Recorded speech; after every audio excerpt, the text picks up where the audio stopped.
Hey, it's Joey Thurman. I'm excited to bring you season 2 of the Fad or Future podcast. We live in a world where information is everywhere, easy to access, and sometimes not always accurate, especially in the health and wellness space, which is exactly why I created this show. There's two sides to every story, and I'm here to present both and let you decide, is it a fad or is it the future? Health fads come and go, but the science behind them is what makes them work.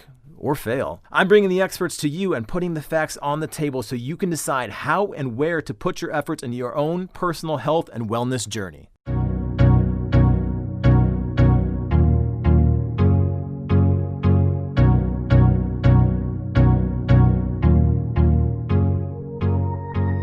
All right. Does anybody want to get smarter? I've got a podcast for you today. Andrew Huberman, PhD. Should I call you doctor? Well, I always say I'm not a doctor, so I don't prescribe anything. I'm a professor, and I profess lots of things. So if you wanted to call me professor, you could, but Andrew is fine. I'm rather informed. So. All right, that's good. So Professor Andrew Huberman, you're a Stanford neuroscientist. I imagine you've got a lot up top on top of that head there, man. So tell me a little bit about what you do, and you do all sorts of different research, and I've been following you for quite some time. One of my buddies is a PhD as well. We do neurofeedback and all sorts of stuff, and I sent your stuff to him. He's like, yeah, this guy is legit. So I'm really excited to have you on, and I truly appreciate it. So if you just tell everybody kind of what it is you're all about. Well, first of all, great to be here. Thanks for having me on. So I'm a card-carrying neuroscientist. What that means is I run a laboratory, and we work on two main sets of problems. One set of problems is how to regenerate nerve cells, neurons, after injury. So the central nervous system, which is the brain and spinal cord, neurons there do not regenerate. This is why people with severe spinal cord injuries often have a lot of trouble or fail to ever walk again or regain function after severe injury. It's also why people who have diseases like glaucoma and other retinal degenerative diseases lose vision and it doesn't come back. And so one of the main efforts that we're focused on is trying to figure out why central nervous system neurons don't regenerate, and obviously how to get them to regenerate. So for that, we run studies looking at genetics and molecular and cell biology. We use viruses and this kind of thing to try and understand degeneration and regeneration. And we also run clinical trials in humans. So right now I'm running a clinical trial looking at how electrical stimulation of the eye using virtual reality can be used to enhance regeneration. We don't have the results back of that trial yet, but we're very excited by where that might lead. The other half of my lab is interested in, let's just call them brain states. So we study stress. We try and figure out where in the brain does stress arise? How can we learn to navigate stress better? We also study states of mind that allow us to focus, states of mind that allow neural plasticity, which is the brain's ability to change in response to experience. And again, there we do studies in mice trying to identify the brain areas and mechanisms that might be involved. And then we do a lot of work in humans using virtual reality. We actually record directly from the human brain in neurosurgery patients. So they have electrodes lowered into the fear centers and other areas of the brain. That's obviously done in partnership with neurosurgery. And so that's my lab. And the goal of my lab is to make discoveries that allow us to better understand those processes and develop new treatments. I have a kind of adjacent life. I consult for a number of different groups, military special operations. I do a little bit of work with some athletes and some work in the general, population, trying to adopt some of the best of what we know about how to control our inner states to apply it to business, sport, or military. And then the third kind of wing of my life, professional life, that is public education. So I'm out there on Instagram, just teaching neuroscience, sharing what I've learned and what I think people might find informative and useful on podcasts like these. And that is motivated by the fact that, the American taxpayers pay for the research that we do. Most of it, some of it comes from foundation support or philanthropic support, but, and I'm of the mind that if that knowledge stays vaulted in laboratories and papers, it's doing a lot less good than it could if it were out in the community. So I enjoy teaching and sharing neuroscience, and of course, learning what other people are up to as well. Yeah, and that's how, I don't know if you found me or I found you, or how that worked, but I found you on Instagram, and I started looking at all this stuff. And pre-social media, we didn't have access to all these research papers, and really, even if you had access to a research paper, the general individual couldn't understand it. So you do a good job of breaking things down in layman's terms, and you're not getting too scientific with it. So it's really interesting to watch that. And you're at Huberman Lab, right? Is that your Instagram? That's right. Yeah, and I think I actually reached out to you first. I think maybe I saw something with David Sinclair, and I think I was enthusiastic about the fact that you guys are in conversation. I really have to tip my hat to David. We're in very different areas of science, although there's some overlap. He's doing really important work on visual repair also. Yeah. But we're in different areas of science, but very few scientists are sticking their neck out there and doing public education. And David was, one of the first people to start doing that while also running a very, intense, high caliber lab at a major university. And so I think what he's doing is wonderful. I'm trying to jump in the mix there, and there are others, Sachin Panda, and I'm trying to recruit some of the scientists that are better at communicating. Scientists don't get trained to do that. So it's a certain kind of individual that wants to do that. And, we still have our day jobs, so we get busy with those sorts of things, but education is very important. Yeah, I think that, normally when you think scientists, you think lab coat and, maybe guy that's like overweight and balding, and, from you chest up, man, you look like you're in shape. But most scientists, anybody listening, we're on Zoom right now, so that's all I can see right now. I think most scientists, they're trained just to report the data, and then by you not even necessarily giving your opinion, but putting it out there. And think the same thing about David Sinclair. If anybody wants to check out David Sinclair's podcast, it's back in season 1. But so giving your opinion and being out there leads yourself to criticism. So have you gotten that from colleagues or anybody else saying, this guy, he's looking at the data wrong, or do you have that at all? Because most scientists aren't out there. So let me put it this way. If they're thinking that, and there probably are a few people that are wondering why I'm doing so much public education these days. Mm-hmm. If they're thinking that, they're not saying it directly to me. And I don't want to go too far down this rabbit hole, but sure. Science has been the field of science has been very good to me. And I grew up in this thing. I decided I was going to be a neuroscientist when I was 19. I threw myself into laboratories. My undergraduate, graduate, and postdoc mentors were like parents to me. And this is not me rattling off points on my Vita for sake of ego. It's really to just answer your question better. I'm a standing member on a panel from the National Institutes of Health. We evaluate grants. I review for a lot of academic journals. So maybe they're not being critical to my face because they're worried that I'm going to reject their papers or grants, which I would never do. Right? One thing has nothing to do with the other. Hey, but that's fair, man. That's human behavior. That is fair. But I like to think that they appreciate and maybe even applaud what I'm doing. So there are a couple people, I won't name names, but sure. There's a program officer at the National Institutes of Health who follows carefully what I do and has been very supportive.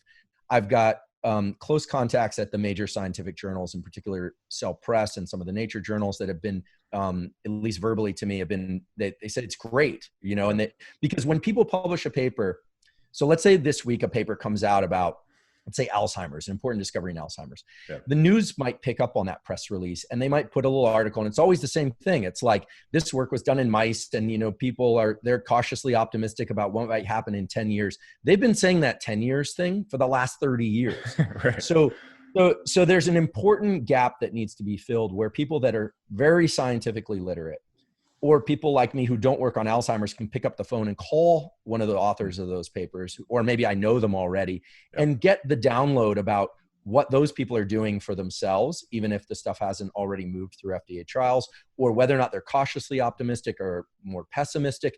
I can extract a lot of useful information that then I like to think I can translate for the general public. Yeah. I always have to be careful that I'm not suggesting practices that are taking huge leaps. So I like to see 2 or 3 papers published in a particular area that support an idea of a practice. We'll talk about some of those today, I imagine. Mm-hmm. Yep. And when you see 2 or 3 papers, then you start to say, oh, there's a kind of center of mass around something. So the short answer is I've been very supported. Yeah.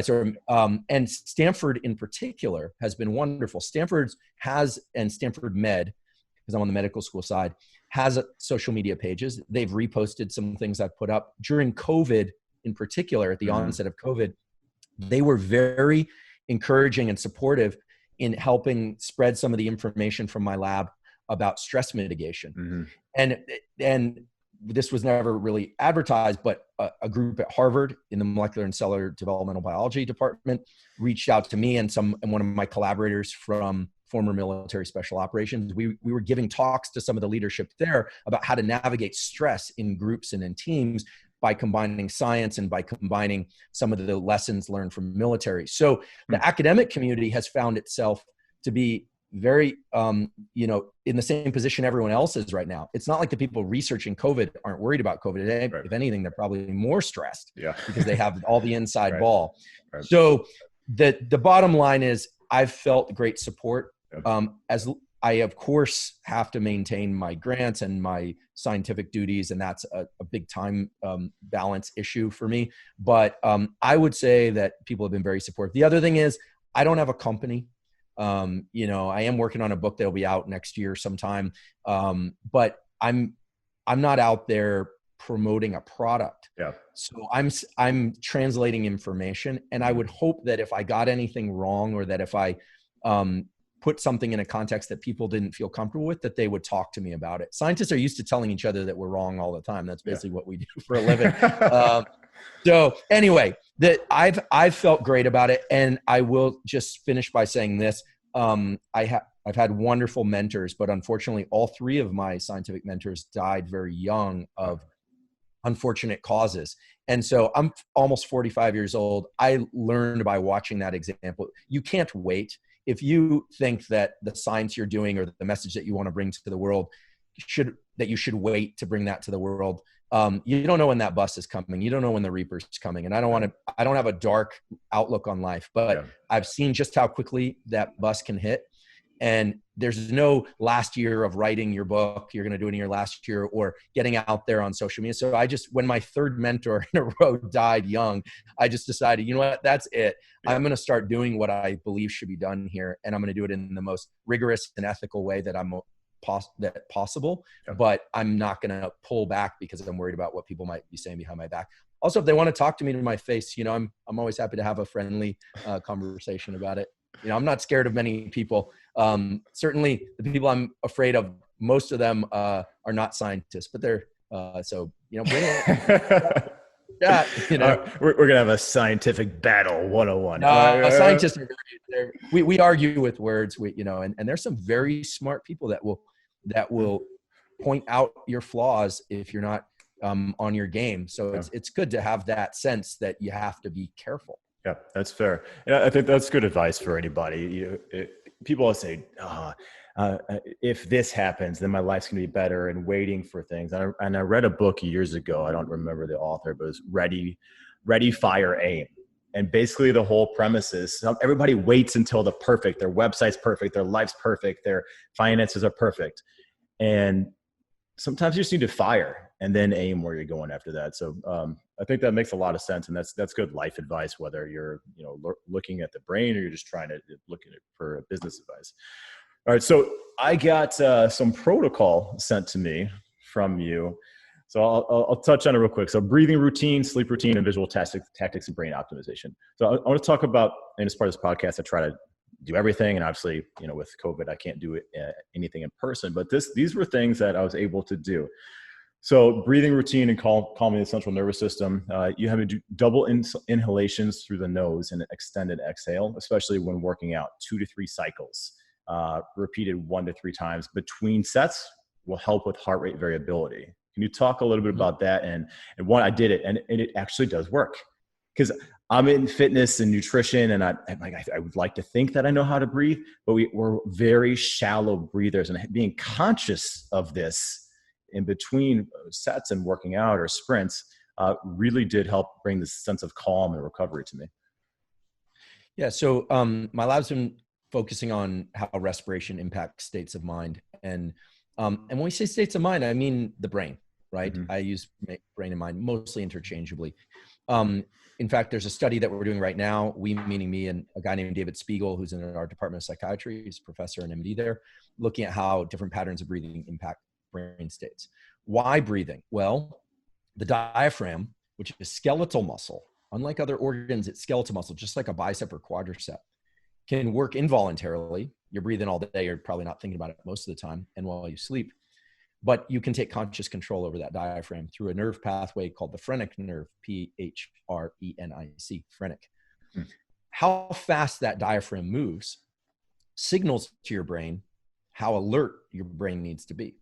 So it's kind of, we don't really think about this, but your brain needs to know how alert or how sleepy to be, depending on the movement of your body. Well, how does it get that information? It's not feedback from the muscles. It's not lactic acid in your system, because most of the time you're not generating a lot of lactic acid just walking around. Yeah. When you're breathing fast, the diaphragm is sending more signals, and when you're breathing slowly, it's sending fewer signals per unit time, and you get more alert or calm, depending on whether or not it's more signals or fewer signals. The double inhale, ideally both inhales through the nose followed by an exhale, is a particularly important pattern of breathing for people to know about and to adopt. They are called physiological sighs. The discovery of these physiological sighs dates back to the 30s. And in recent years, it's been discovered that there's a set of neurons that in the brainstem that are specifically responsible for generating physiological sighs. Believe it or not, everybody does these periodically throughout sleep. And under conditions where carbon dioxide in our system gets too high, people will spontaneously use this physiological sigh. Why? Well, when you do that double inhale, it's like taking a deep breath. So people say you're stressed, take a deep breath. Well, you take a deep breath, but then that second little inhale at the end where you sneak in just the tiniest amount of extra air fully expands these little sacs in the lungs, which then when you exhale pulls an additional amount of carbon dioxide out of the bloodstream. So you offload more carbon dioxide, which brings you to a level of calm very quickly. Put into plain English, double inhale followed by exhale is the fastest way to calm your brain and nervous system. We have to remember that the mind is the nervous system, and it's talking to the body all the time, and the body is talking to the brain all the time through these nerve pathways. So if you look at breath work, or you look at yoga, or you look at all this kind of stuff around breathing, that's all wonderful. Wim Hof breathing, Tumo breathing, Patrick McEwen stuff, Brian McKenzie's doing fabulous work, the Laird and Gabby, Laird Hamilton, Gabby Reese, wonderful stuff with breath work. But my lab was really interested in what are the tools we can use in real time to offset stress. Because and so there are two reasons to do this kind of breathing. The double inhale, exhale, you can intersperse between sets. You can do it during a conversation. You can do it while driving home. You can do it while getting a troubling text. You can do it anytime you're feeling like your level of alertness is too high. Now, and you want to bring your level of calm up and your level of alertness down. Now, why would you want to do that in a workout? Well, heart rate variability we know is good. And toggling between states that are very high intensity and lower, what so-called parasympathetic states throughout the day is good, meaning being stressed, being relaxed, being stressed, being relaxed. We think of stress as bad, but chronically high stress is bad. Right. So I said, when you wrote and said, what's a practice to adopt, I wanted to make it very concrete. And since you're a guy that does regular workouts, big part of your life, we know that your ability to focus in a set and to generate energy and effort is proportional to how much you've managed to rest and achieve deep states of relaxation between sets. Sometimes we call that sleep between workouts, right? Yeah. If you ever had a workout after a bad night's sleep, it's very different than after an awesome night's sleep, night and day. Yeah. Well, on a more micro scale, if you can bring your nervous system into states of deep relaxation between sets, or quicker, deeper relaxation, you don't want to fall asleep, obviously, you're going to be able to generate more focus and intensity in the subsequent set. So I have a practice that's based on these physiological sighs of making, after I'll set down the weight or finish the interval, the first thing I'll do, I actually consider it part of the set just to remind myself to do it. I'll do 1 or 3 physiological sighs. And so you're generating a lot of heart rate variability by employing these neurons in the nervous system that were designed to quickly calm you. And this is also because controlling the mind with the mind is very hard. If you finish a set or you're stressed, it doesn't matter if it's a joyful thing, like because you enjoy working out, or you're stressed from a life event, and you tell yourself to calm down. You can't just tell yourself. I mean, you can tell yourself, but it doesn't work. You need to employ the body. You need to employ physiology. And the last thing I'll say about breathing is that there are other breathing practices that involve sitting for 5 minutes or 10 minutes and doing a specific pattern of breathing, so-called breath work. And those have a utility too. Box breathing, Tumo breathing. We can talk about any and all of those if you want. Yeah. But I think it's nice that people have in their kit a tool that works the first time, works every time, and was designed for the purpose of calming us. You know, I didn't invent this tool. Mother Nature holds the patent for this. It probably dates back hundreds of thousands of years. Sure. Everyone has these neurons and uses them spontaneously from time to time, but they can be employed voluntarily. And so that's why I suggested it. Yeah. And that makes a ton of sense. Anybody listening, heart rate variability is just basically a measure of how well we're recovering and how well your body is recovered. So if you don't get a lot of sleep, or we're chronically stressed, as Andrew said, that our body is just at an elevated level. We have elevated levels of cortisol, and stress isn't a bad thing. Working out naturally is a stressful response, but being able to reel that back by taking these deep and that double inhalation and exhalation really does just give you a sense of going between, parasympathetic and sympathetic. Sympathetic when we're working out, so that fight or flight, or rest and digest. So that did really help me. I was doing this when I was doing sprints, and I was only doing 10-second sprints, which you can't really sprint any longer than that. For anybody listening, you can't run as fast as you can for 30 seconds. Usain Bolt only runs for like 9 seconds, and the dude's coasting halfway through. So this was really interesting to do, because most of the time, I would do like box breathing afterwards, or I'd lay on my back, or just, kind of try to do different things. But this was something that I could see that, as you mentioned, when people get stressed, especially in 2020, it's been a hell of a year. As my wife and I like to say, I don't know what level of Jumanji we're in each time, between COVID and everything else, and murder hornets, or whatever else going on. We just enter these other levels. So I think that this would be a good thing for people just to incorporate, throughout the day as well when they're getting stressed. So that makes a lot of sense, and it's nice, tangible information that people can do.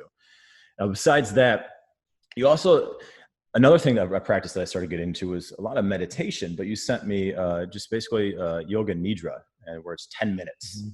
And I just turn on this YouTube link, and anybody listening, I'll put it in the show notes. So could you tell me why you sent me the yoga nidra to do?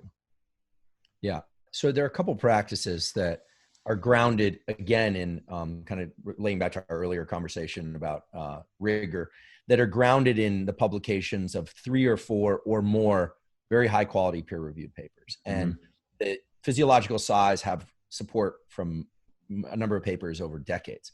The practice of yoga nidra has support from a couple studies of, so first of all, yoga nidra is it literally means yoga sleep. You lie down, you just listen to a script. I started developing an interest in this because I'm also interested in hypnosis, medical hypnosis.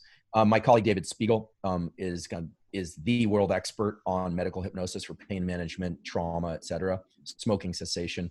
This is serious brain science. It's not, again, stage hypnosis. Hypnosis involves some deep relaxation, narrowing of context, this kind of thing. It's a little bit like meditation, but it requires a script or somebody to guide you through it. Meditation, I kept hearing about all the value of meditation. I've been doing meditation for a long time, but meditation is something that very few people maintain over a long period of time. And it's hard to know if you're doing it right. Yep. And the effects tend to be rather gradual as a consequence. Yoga Nidra was developed, over thousands of years as a practice where you just lie down and you do some exhale emphasized breathing. So it tends to promote these parasympathetic or more relaxed states, but you maintain a low level of attention, kind of a body scan type thing. Sometimes people fall asleep, but, and I occasionally fall asleep doing Yoga Nidra, but it's very interesting because the science of Yoga Nidra there isn't a ton of it, but there are a couple papers. And let me just, there's one in particular that was published by a group in Denmark that shows that 10 to 30 minutes of this Yoga Nidra practice restores levels of dopamine in an area of the brain called the basal ganglia, which are involved in motor planning and execution of motor movements. So it replenishes this circuitry of the brain, allowing people to be more efficient in action afterwards. So it's pseudo sleep. It kind of mimics sleep. Now, my lab decided to take the Yoga Nidra protocol, strip away all the fancy naming and new agey stuff, and just focus on what's happening with respiration, right? Just strip it away to the physiology. Yeah. And what we found is that people doing this go into states that are very deep rest, and it can affect in a positive way performance on a cognitive task and stress, and how one manages stress immediately after coming out of the Yoga Nidra. Now, or this Yoga Nidra-like protocol. Now, the other rationale here is a lot of people have trouble sleeping. A lot of people have chronic stress. A lot of people's nervous system is just snapped on to a state of high alertness for too much of the day, too much of the week. And 2020 is a particularly challenging year for a lot of people. A lot of people are experiencing this. And so one of the motivations here is, teaching people or allowing people to teach themselves how to calm their nervous system quickly. If you don't know how to calm your nervous system, it's going to be very hard to fall and stay asleep. How to turn off your thoughts. Like I said earlier, it's hard to control the mind with the mind. So you can't just say, I need to fall asleep. Anyone who's had trouble falling asleep, you know how maddening that is. Yeah. So Yoga Nidra has a number of effects. One, it replenishes some of these chemicals in the brain that are useful for putting us back into action when we come out of Yoga Nidra. The other is it can have sleep-like effects. I respectfully disagree with some of the people in the sleep community that say that you can't recover lost sleep. That might be true from the perspective of slow wave sleep and REM sleep. Yeah. But if you look at performance on cognitive tasks, and I'm doing some of this work with military groups, you can greatly enhance your ability to perform by entering a state of deep relaxation each day that isn't sleep. And so I think people can get a lot out of having a protocol that they do maybe first thing in the morning when they wake up if they didn't get enough sleep. That's one time to do Yoga Nidra. The other is each day in the afternoon, if you're feeling kind of a drop in energy, you use that as a period of time for deliberate decompression, really, bring your brain and body into states of deep relaxation so then you can lean back into life in a more focused way later. And then also people who do Yoga Nidra regularly find, this is more anecdotal, but they find that they have an easier time falling and staying asleep and achieving deep sleep states. So I love this practice because, like physiological size, it makes sense. You're teaching your nervous system how to relax in a deliberate way. And there's, so much good support for why sleep is important. And we're all told, oh, you don't sleep, you're going to get dementia. Oh, you don't sleep, all these terrible things are going to happen. Testosterone is going to crash. Fertility is going to crash. But what we're not being told is how to get better at sleeping. and sleep involves falling asleep. That's one step. Staying asleep, right? And then accessing sleep that's really deep and powerfully restorative. So we're told now everyone knows they need to be sleeping. I think the message is clear. Yeah. But one, I'm trying to give people tools that can get them better at sleeping, and the tools I'm referring to are cost-free. As long as you can access YouTube, you're okay. There are a few apps out there that are good too. Yeah. But YouTube offers these scripts, and so they're free of charge. Yeah, I mean, this one was easy. I did it this morning laying down. I've done it in the afternoon, and for me, people are like, oh, you need to meditate, and it's hard for me to think like, oh, thinking about my toes and what's happening. I just get lost. Something shiny goes to the right, and I'm like, oh, I'm looking at that. Just my brain's always going. So for this, it was really interesting, just following this guy's voice, just calming voice, like sound of waves, whatever. So yeah, that was really I'll just say one thing about the distraction, what you call distraction. When people tell me they have a hard time meditating, I know some people from communities that do work that's very like high risk, high consequence, and some of them don't like meditation either. Some do. We call that high situational awareness. Your ability to know what's going on in your environment is actually an asset. And so I think a lot of people. So you're saying I'm a genius, right? I'm a genius. Well, what I'm saying is that I think people punish themselves unnecessarily these days. They're like, oh, I have ADD. Well, no, maybe you're just training yourself to be distracted by, looking at your device between every meeting and every moment. Yeah. Maybe people say, oh, I can't relax, I can't meditate, and they feel like there's something wrong with them. Well, maybe you have high situational awareness. Maybe you're, which is an asset. So I think that the key is that I think some people have higher situational awareness, some people have lower situational awareness. And what you really want is to be able to toggle back and forth between those two states. And so, yoga nidra and things like it, deep relaxation protocols, they are a way of you teaching your nervous system how to kind of ragdoll. I call it like, you know, and then being able to snap back into that high situational awareness. And it's a skill, but I mention that because I think a lot of people, they criticize themselves for not being able to relax. And it's just, well, let's look at what their nervous system is really good at doing. Yeah. And you want to balance those out, but there's no reason to be critical of oneself for not being able to achieve these deep states of mindfulness that supposedly are going to allow us to transcend all these things. And I'm not being critical of meditation, but let's face it, the opposite of mindfulness is mindlessness, and both are very hard to measure. Yeah. So I like the breathing stuff. Yeah. Because you can measure carbon dioxide, and that's what we do in the lab. We're measuring physiology. Yeah. So I know that a lot of people we're a nation that we want to pop pills or anything. So yes, relaxing and, you know, trying to do this yoga nidra like 10 minutes a day or before bed or in the morning to kind of recharge yourself, if you will. Now, I know you're not a big supplement guy, but is there anything that people can take, you know, that could just get them just maybe calm down a little bit more or sleep better at night? Sure. So I've got some friends that are going to give me a hard time if I don't say one thing. So I take a lot of supplements personally. I've been interested in supplements since I was in my teens. I think they're really interesting.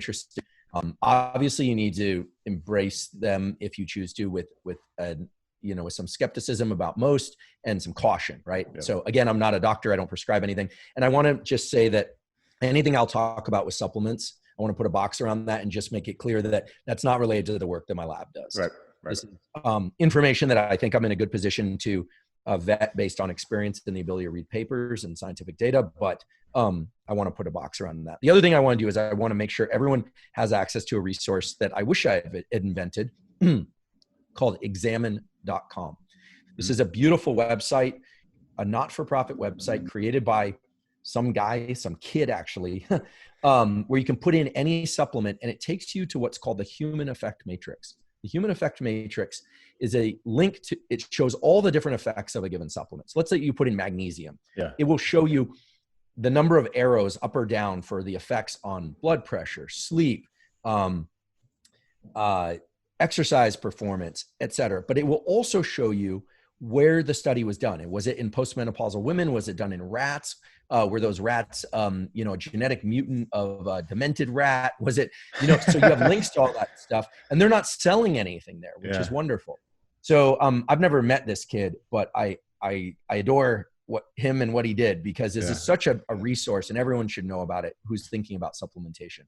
Okay. Now, it also has some safety warnings and things there. Now, I take a lot of supplements, but I'll always say your first line of attack on anything you want to switch, especially with the nervous system, should be behaviors first. Mm-hmm. Do your yoga nidra, do your physiological size, do your things to try. Now, if you're still having issues, then, I would say you want to look to behaviors.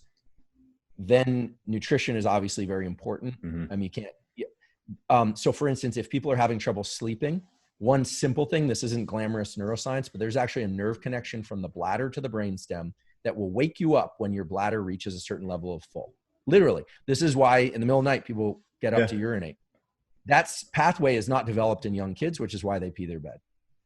It develops late compared to other neural circuits. But what does that tell us? Well, hydration is very important, but don't drink too many fluids as you approach nighttime. I mean, taper your fluid intake off. Right. Otherwise, you're going to be waking up in the middle of the night. So a lot of people are like, I'm waking up in the middle of the night. Well, you don't want to dehydrate yourself, but there's just kind of a basic logic there that's based on a neural pathway. So bladder full, everyone knows how stressful it is when your bladder's really, really full and you have to use the bathroom. There's almost nothing more stressful than that. Your heart rate's going. You're like, your eyes are looking for restrooms. I'm going to piss my pants. Oh man. Exactly. And it sounds like kind of a silly example, but it's a real thing. Yeah, so now if you're handling your behaviors, you're watching your caffeine intake late in the day, you're doing all the right things. Keep in mind that there are 3 supplements in particular that can be very powerful for falling and staying asleep. The one I don't recommend is melatonin. First of all, melatonin is a hormone that we all naturally produce in our pineal gland that helps us fall asleep, but it doesn't help keep us asleep. The levels of melatonin that are being sold over the counter are supra physiological. I mean, it's crazy if you think about it. You can go buy a hormone like melatonin. I mean, if you, I mean, this is like the equivalent of being able to go buy like testosterone or estrogen and be like, and people popping it, which obviously is illegal. Yeah. Those are prescription drugs. But melatonin is a hormone whose main job during puberty is to suppress puberty early in development. So melatonin, when it's tonically high, suppresses puberty. So melatonin has dramatic effects on all sorts of other hormone systems. I don't think people should be taking melatonin. Yeah. Now, I get into arguments with a few physicians about this who say, well, once in a while, or, you know, this and that. But if you really push them, they'll say, yeah, it's probably not great to be taking this chronically. So the 3 supplements that I've found very good success with, that I think the safety margins for are very high, although again, you have to check with your doctor. Magnesium threonate, THREONATE, 300 to 400 milligrams of magnesium threonate. Theanine, THEANINE, 100 to 400 milligrams. 400 is getting kind of high, but theanine and magnesium threonate tend to suppress levels of GABA in the, I would correct myself, increase levels of GABA in the forebrain, which suppresses our thinking and allows us to fall asleep. It kind of turns off our thinking. Incidentally, a couple drinks with alcohol in them also turn off the forebrain through the same mechanism. Yeah, I've had that happen a lot. Yeah, exactly. Theanine is now showing up in a lot of energy drinks because it takes away jitters. And the energy drink companies have figured out that they can put a lot more caffeine and stimulants in. And if they put theanine in, it's giving people this like really focused, alert state, but without the jitters. That's getting into some pretty ambitious pharmacology. I'm not a big fan of energy drinks.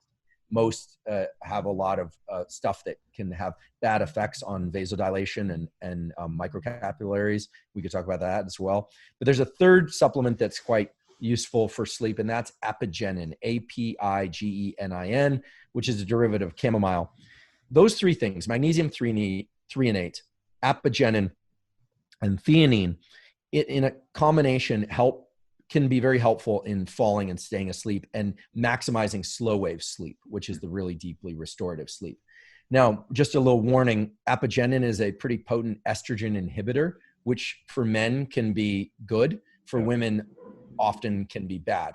So just be aware of that. I don't recommend women take it. Men, you have to, men need estrogen too, but in general, there's a larger range in which they can, push down estrogen safely. Now, the other thing is that if you have very intense dreams or you're a sleepwalker, you should avoid theanine. It can lead to kind of robust dreams, very vivid dreams. So some people need to back off on the theanine to like 100 milligrams. But that cocktail has been very useful to me and to, I would say, a couple hundred people that now, I've gotten feedback from. We're taking that. I don't have a supplement company, so I can't recommend brands because they would imply an affiliation.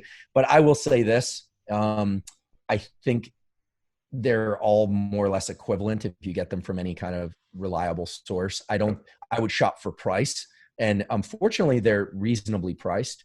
And then I think, we said behaviors, nutrition, supplements, and then there are prescription drugs like Ganglion and things like that will work.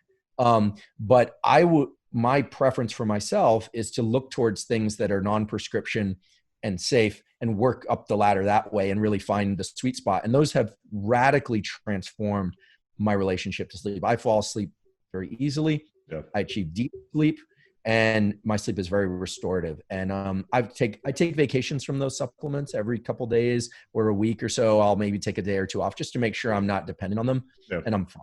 What was your experience with them? Yeah, no, the one that I haven't taken is the apigenin, but the theanine and the magnesium. I mean, magnesium in general helps with muscle relaxation, so that makes a lot of sense there. But I slept quite well. But the apigenin, I didn't realize that had an estrogen blocking effect, which for me, I've taken HCG and stuff like that to try to regulate my testosterone levels. And I don't want to take testosterone now because we've got 1 kid. I don't know if we're going to have more. So I don't want to obviously take that. So, but in doing so, when I was doing the HCG and stuff, I was actually, having a little bit of issue with that. So I stopped doing it. But the apigenin, I'm just trying to think like, ooh, I could biohack myself this way. But Well, no, I felt good. Yeah, I felt good. Yeah, I mean, we could maybe go down that rabbit hole some other time if you like. But HCG is a luteinizing hormone mimic, so it will stimulate testosterone if you have any amount of aromatase in your system, and it'll convert to estrogen. Yep. This is a sort of hobby of interest of mine, not because I'm an athlete or interested in performance enhancing regimes, but I did my master's in neuroendocrine interactions, and I maintain a deep interest in neuroendocrine interactions. And so I'll just say this, maybe something for another podcast. There's a very interesting set of supplements that are alkaloids that stimulate LH directly as opposed to mimicking LH. Because if you take HCG, LH is going to drop, which is not necessarily bad, but stimulating LH. But then, of course, there are prescription things to block estrogen, like an astrazole, these kinds of things. But I don't know for sure, but I've heard that they can have some effects on the cardiovascular system if in high doses. That you have to check on that. But apigenin is actually quite potent estrogen inhibitor. So if you ever want to go down the route of androgen hacking through kind of compounds that most people probably haven't heard of, I'm happy to have that conversation. Yeah, I'm down. That's for the follow-up podcast. Cool. When your book comes out, you're gonna have anything like that in there, or it's gonna be? So the book is not going to include anything about supplementation. I'm planning a second book. I think my agent and editor are probably going to roll their eyes and like finish the first one. I am working on a second book actually that is really centered around supplementation and even some prescription drugs. I'm working on it with a physician who has deep expertise in this, and we've got large data sets. I think people need to know that, people need to know what they can and should and shouldn't take given their individual needs. And YouTube is a wonderful place to get some of that information, but it's so clouded and complicated to extract. So I will be releasing something. Maybe it'll be more in like PDF handbook form, but those are conversations I'm delighted to have at any point. Yeah. I mean, because, you hit the nail on the head, and I tell these people all the time, let's look at your lifestyle factors first before anything. And then if you want to take supplements, let's get some blood work and see where you're at. Are you deficient in certain things? So you're not just popping pills to pop pills. So I really recommend people to do that. If anyone's interested, I did a podcast with Dr. Alex Paziotopoulos. So look at that. We talked about some of that.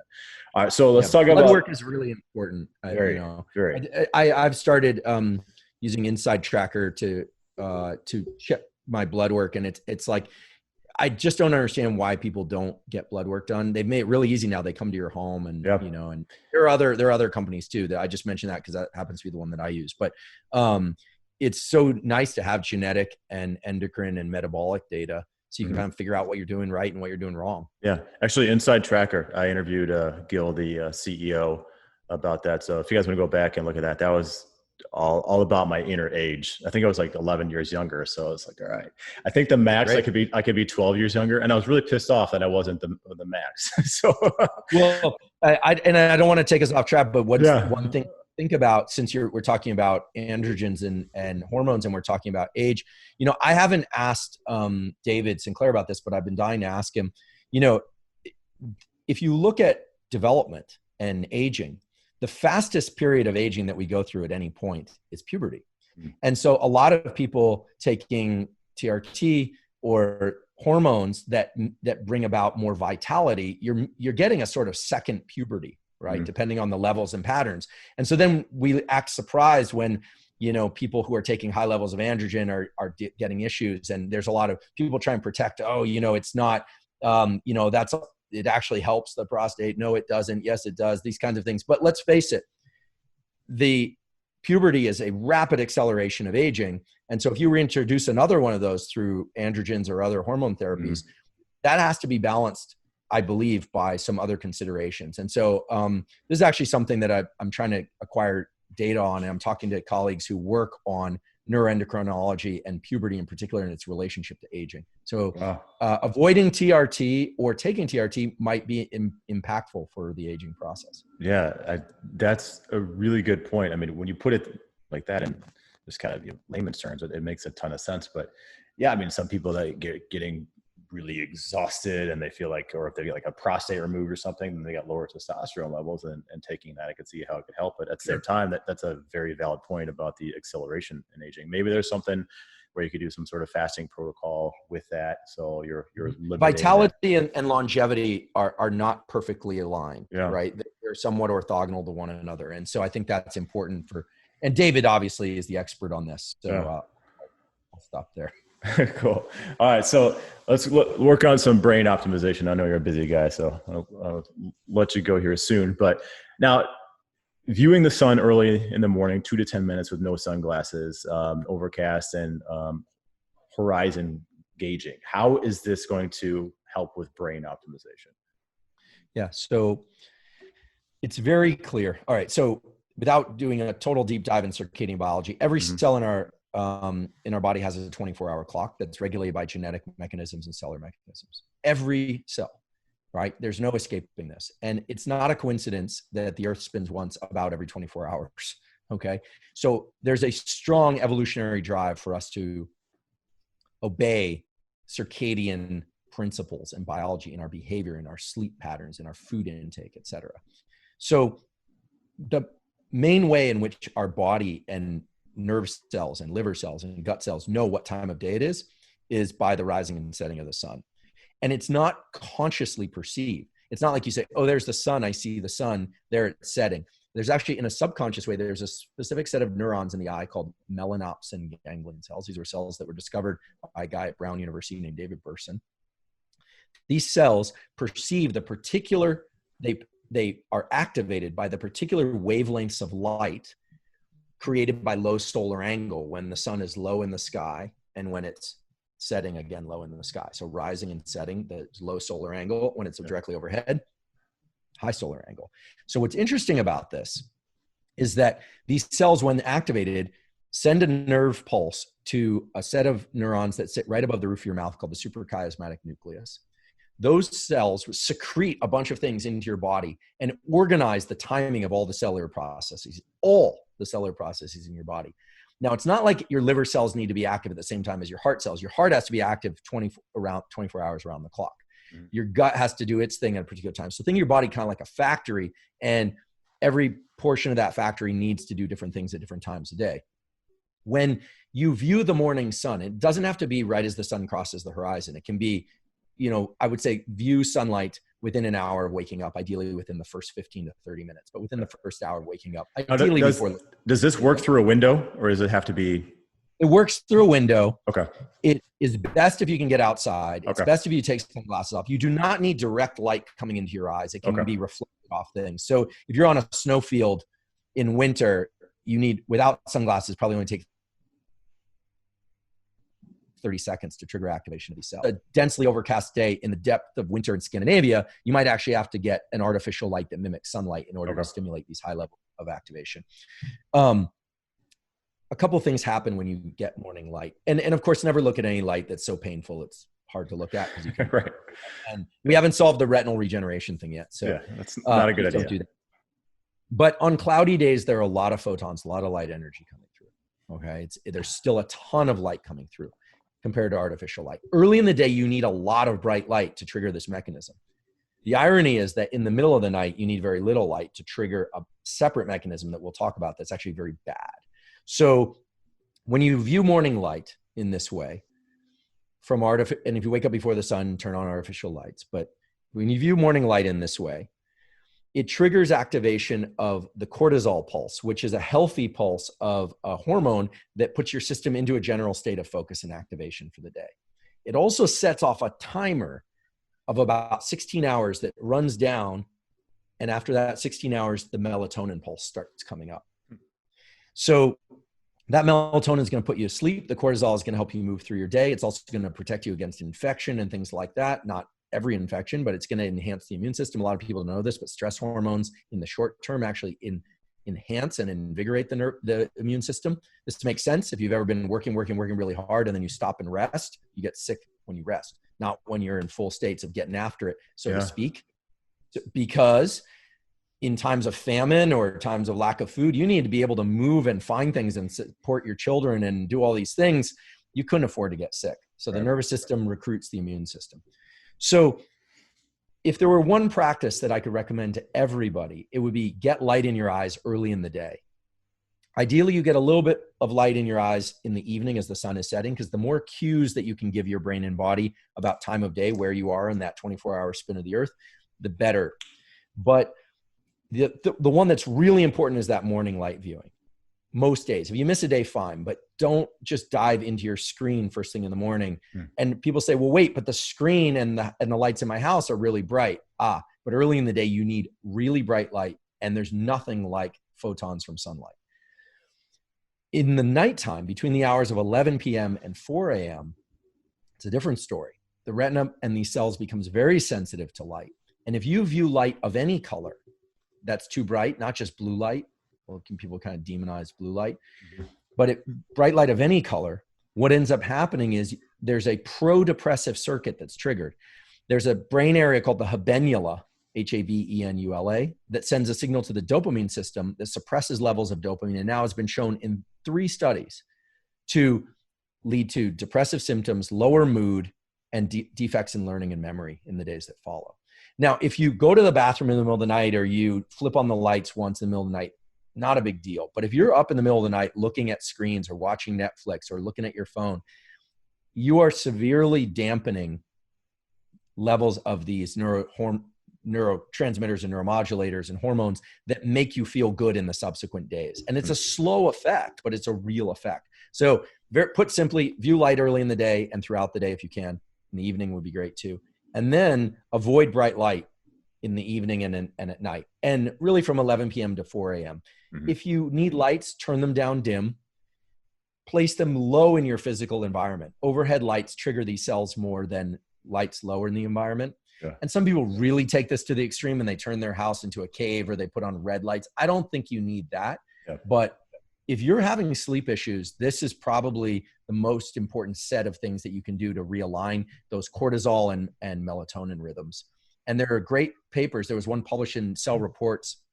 It's a great journal showing, Current Biology, also a great journal, but same publishing house, Cell Press, but different journal, showing that students at University of Colorado who were really disrupted sleep rhythms, if they took them for a weekend and they got them away from devices and they just viewed the sunrise and sunset, it restored their cortisol and melatonin rhythms in the entire week that followed by just 2 days of exposure.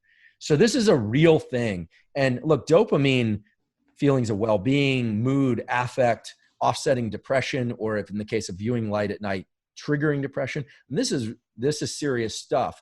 And you look at the way we function nowadays, waking up, dim rooms, straight into our screens, avoiding, not avoiding electronics in the middle of the night. And we are biasing ourselves for low mood, affect, and depression. And there again, I say, like some people may genuinely need prescription antidepressants, but I think most people need to look at whether or not they're engaging in these very basal activities. Again, zero cost. Sun goes up, sun goes down everywhere on planet Earth that I'm aware of. In Scandinavia, in the depths of winter, it might be a shorter period of time where it's up and down, but it's there. So, that's what I've got to say about that. All right. I think that's doable. It makes a lot of sense. And that's probably why when people don't get sleep for a few days, it just kind of hits them later on. And that really makes a lot of sense. And then you can do all these other tactics, do the yoga nidra and things like that. But nice, tangible things that people can do. All right. Last thing, and I'll let you go. Where do you feel like the future of neuroscience is heading? That's a great and fun question. So it's been so amazing to be part of this field of neuroscience, because the modern age of neuroscience has really been in the last 20 years.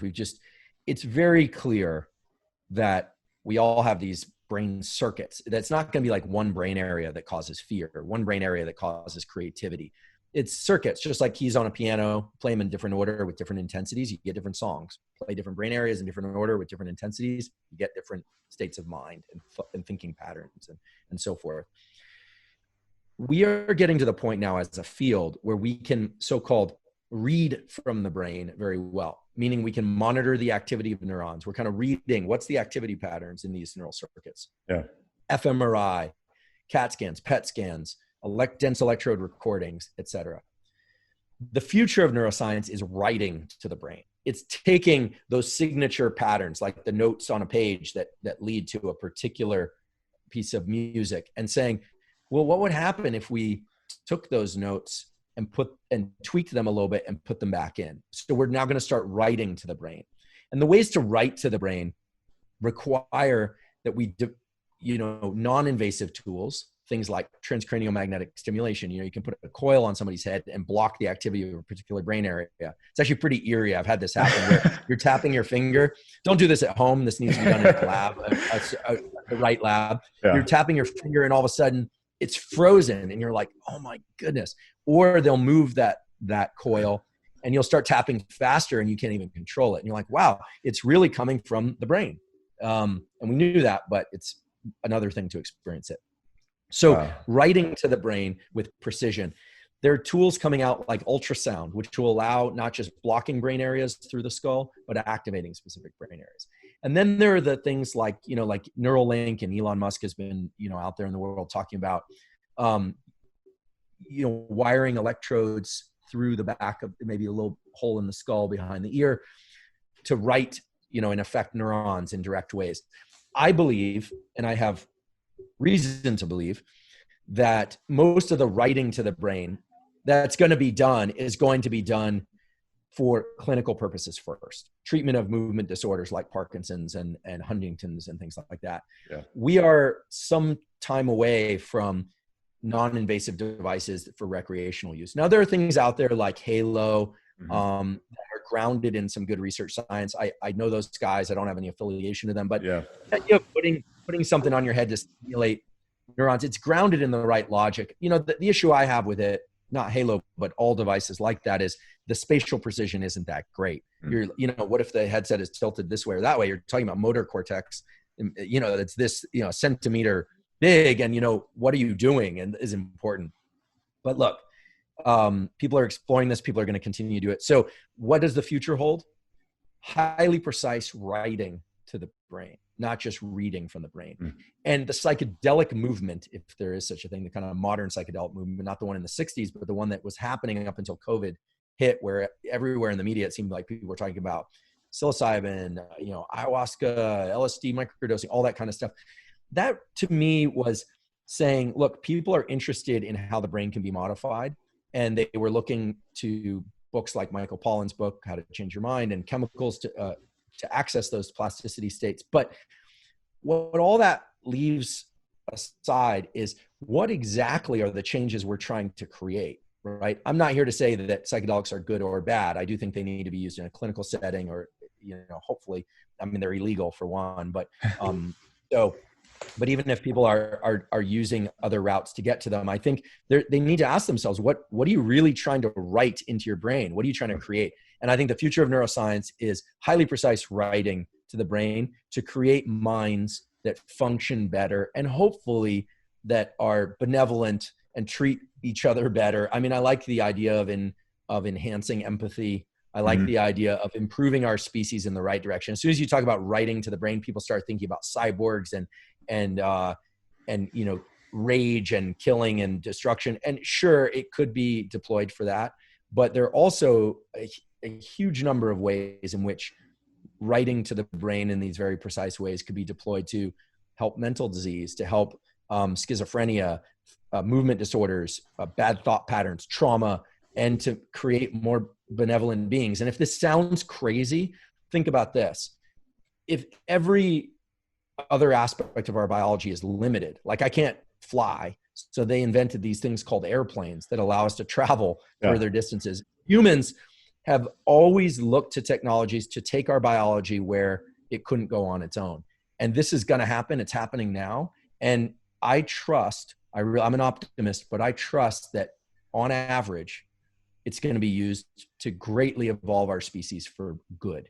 I really believe that. And it's coming, so people should know that it's coming. Well, I would hope so. I'd hope we can all be more empathetic We've got a lot of assholes in this world. So if we can start understanding it, Well put. you know, if we can start understanding each other, and, you know, it's like, is it a 6 or a 9? It's all about perspective. So if we just understand each other a little bit more, and we can walk around that table and we can turn that number a little bit, then we're just gonna be much better off. We can still have our own opinions about things, but I just think that the trolling community and all that sort of stuff, I just think we just need to be nicer. We need to be more kind. So just having a little bit extra empathy. So if that's, you know, some sort of rewiring or writing the brain, like, absolutely, I'm all for it. All right, Professor, Dr. Andrew Huberman, Stanford, small school. Nobody's ever heard of it. Appreciate you for coming on. And where can everybody find you? Well, if people want to learn about neuroscience, I teach neuroscience on Instagram, Huberman Lab, Huberman Lab. I doing a little series right now on neuroplasticity, but I touch on a number of different topics in some short to not so short videos, you know, maybe 10 minutes, the longest, maybe somewhere as short as 1 minute. As you notice, I'm not good at being very concise, but I strive for thoroughness, if nothing else. And if people want to read more about the science my lab does, we have a hubermanlab.com website where the papers are available for download, and there's some press links to some more in-depth kind of nitty-gritty. And in general, you know, I'll just mention we do run studies now out there in the general public where people are doing respiration exercises that we give them. We're monitoring their sleep and other features of their physiology, like heart rate variability, with Whoop bands and other similar technology. So if people send me a DM, and please just put breath work and your email, then I'll find it. If there's a long text there, I'll miss it, frankly. But the cool thing is we actually pay our subjects. So we pay you, or you get to keep a valuable piece of tech. So those right now, the current study is closed, but we will be opening more in the future. And lastly, I just want to thank you. I really appreciate the opportunity to come on here. I follow your work. I'm a big fan. I need to get some advice on workouts because I got you, slipping. man. I got you. Let me know. I've been slipping. I'm doing a bit here and there, but I've gotten out of shape in these last couple of months. And so it's time to get back into full action. So, but thank you for having me on. I really appreciate you and what you do. Hey man, strong body, strong mind, vice versa. We can't have one without the other. So truly appreciate it. This is another episode of the Fad or Future podcast. I'm Joey Thurman. Don't be a fatty, FADDY. Be a part of the future. Cheers.